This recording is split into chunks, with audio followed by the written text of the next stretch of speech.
Hello, my name is Robert from Mobile Burn, and today I wanted to give you a comparison between the Sony Xperia Z and the HTC One.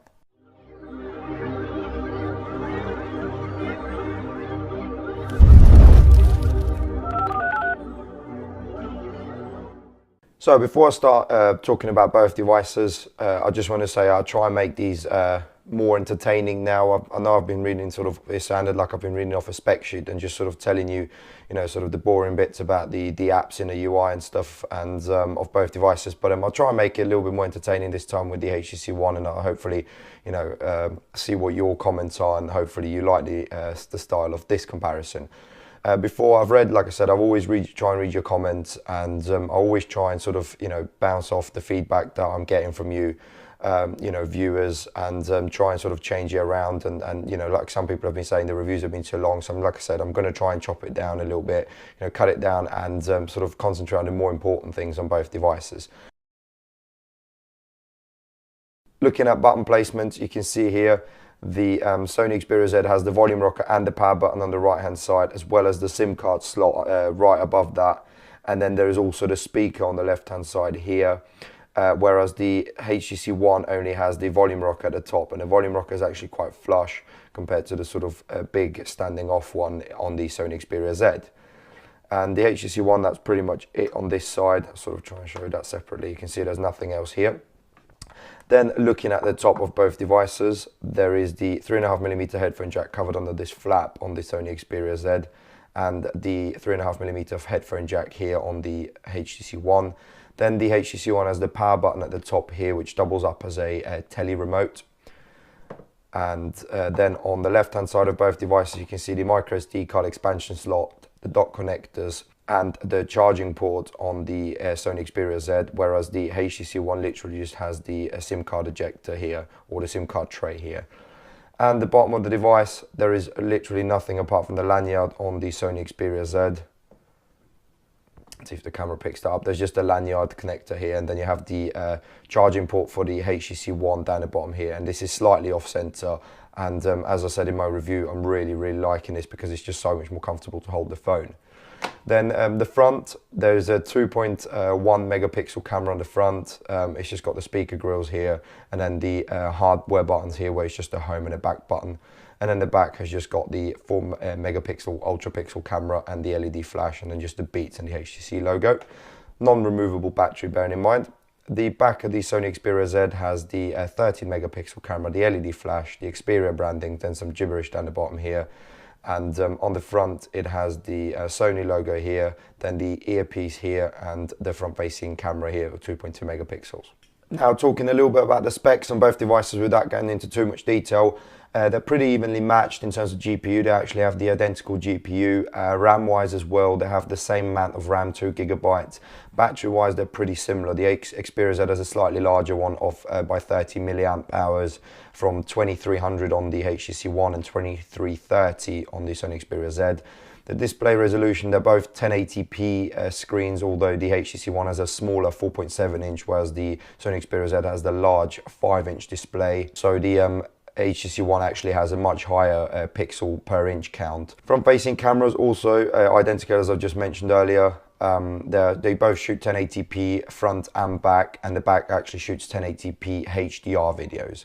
In terms of OS, both are running 4.1.2, and you won't be able to get your widgets on your lock screen on either just yet, but then both are upgradable to 4.2.2. The HTC One actually runs HTC Sense 5, whereas the Sony actually runs a sort of sleeker version of the Sony's Timescape UI. The differences on both devices, the HTC One actually has a much more powerful CPU, the Snapdragon S600, and it is a quad-core processor still. The Sony Xperia Z has a 1.7 gigahertz. The HTC One has a 4 megapixel, ultra pixel, whatever you want to call it, resolution on the back, and it actually does much better noise performance in low light, which means the grain is going to be much smaller and much less visible if you're taking pictures in low light. This has got a 13 megapixel camera, and the pixels are going to be that little bit smaller because obviously it has the much denser sensor on the back. Another thing to note as well in terms of the differences, this actually supports the 802.11ac, the new Wi-Fi standard as well. Both still have NFC, so both you can still, bump the phones to share content. You'll be able to pay using Google Wallet, using NFC as well. So, there's not much difference there. Both have the Bluetooth 4.0 A2DP profile as well. In terms of software, the HTC One has the HTC Sense software running, and it comes now with this blink feed here. You can see where you get your Twitter feed, your Facebook feeds all here. Then you also get your normal home screen where you can place, widgets, apps, and all the rest of it. Other than that, it's just a standard UI that you get or on Android, and also HTC Sense have their own widgets included, but most of the other stuff is exactly the same, and you still get to pinch to zoom in, and then you can add stuff to the home screen, so nothing special there. The button layout here, you can see there is only a home and a back button, and the way these buttons are being used, if you double tap, it actually goes into your multitasking, and if you long press, it actually goes into search Google Now. The Sony actually runs the Timescape, but it's sort of a lightly skinned version of the Timescape before compared to the previous versions. The previous version were much more sort of heavily themed. These ones aren't too bad. Now, comparing cameras on both devices, I already mentioned the megapixel count on both devices, but what HTC have actually introduced now is the HTC Zoe, and this basically allows you to take pictures and motion pictures as well. So if you go into your camera, it will actually take a picture and then take a sort of 2-second video with it, and this will allow you to have it sort of nicely organized in your gallery.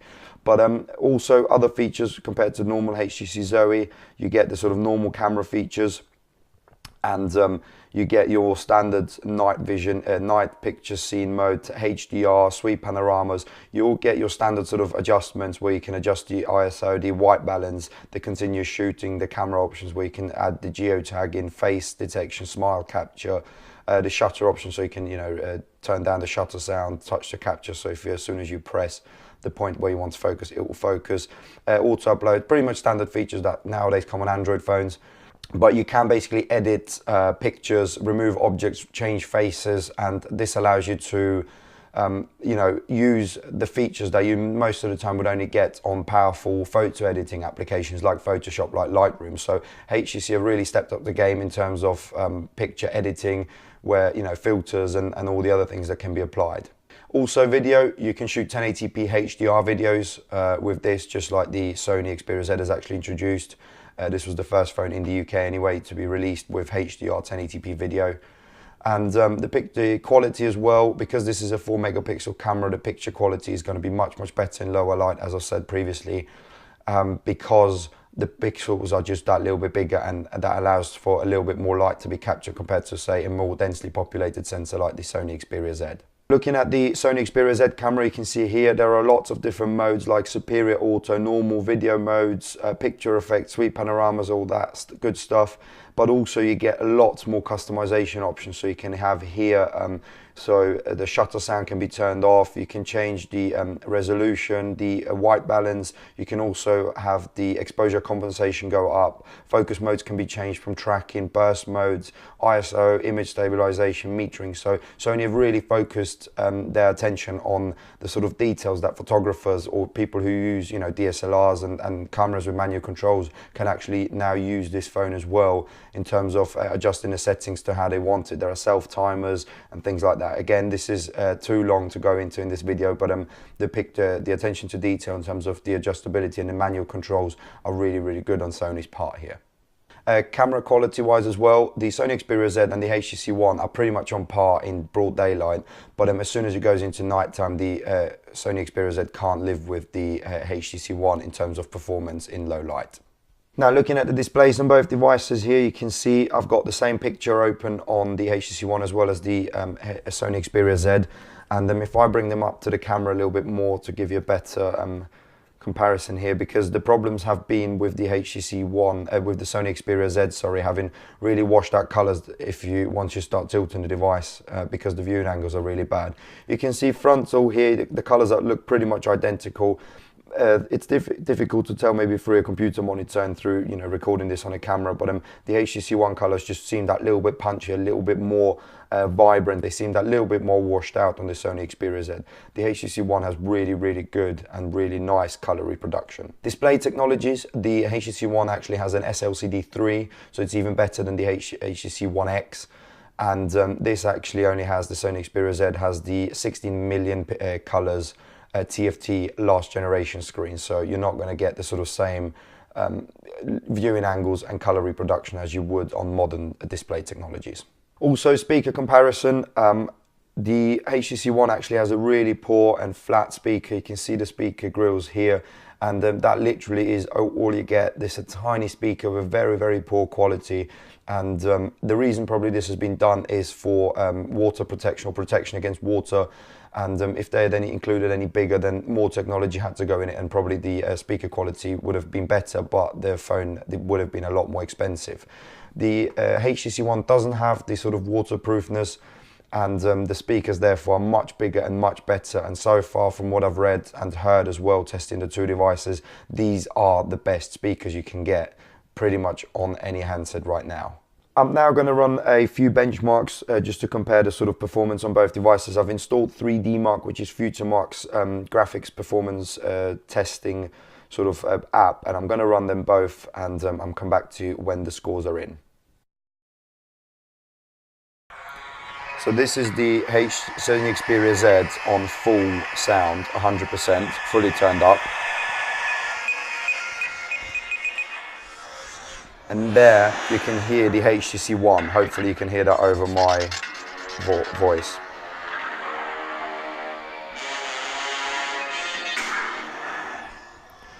So the Sony Xperia Z is clearly worse than the HTC One in terms of speaker quality, but I just thought I'd show you that now while I've got this running, and sort of don't infringe any copyrights either. So the results are in. Here's the HTC One, 9,884.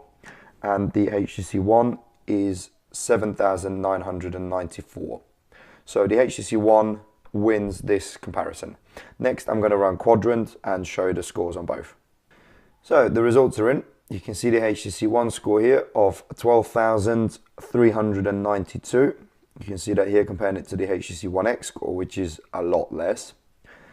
And here is the score of the Sony Xperia Z, which is 7,926. So you can see the Snapdragon S600 much more powerful here. And then the last benchmarking test I'm going to run is Geekbench. So the Geekbench results are in. You can see here 2,653 and 1,984 on the Sony Xperia Z. So again, it shows the more powerful processor, the Snapdragon S600 on the HTC One. Then last couple of points. First one's call quality. The Sony Xperia Z is really, really quiet when it comes to sound quality. I have the latest updates, and even the loudspeaker seems very, very quiet.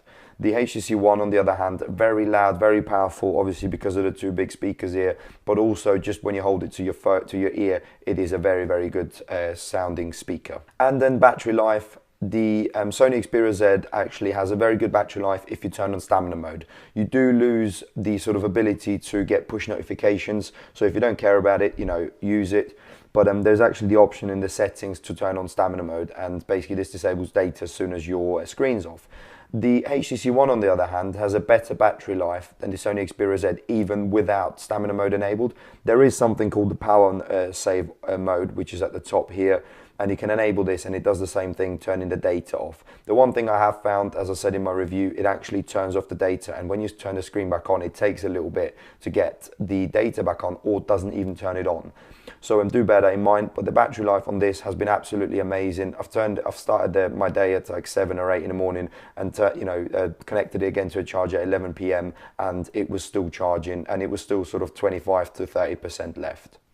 But that really concludes this comparison. I hope you enjoyed this sort of different style. I know I've sort of still, talked to you about these things, but I didn't want to go into too much, details talking about apps and, comparing lock screens and stuff like that. Most of the phones nowadays, if you, familiar with Android, you'll know what they look like, you know what you can do. But I sort of wanted to talk a little bit about other things. So thank you very much for watching. If you've enjoyed this video, please give us a thumbs up. Feel free to subscribe to the channel for more videos like this. If you have any comments, queries, please leave them down below. I always try and read them. I always try and, take them into my next video. And thank you very much for watching, and I hope to see you in my next video.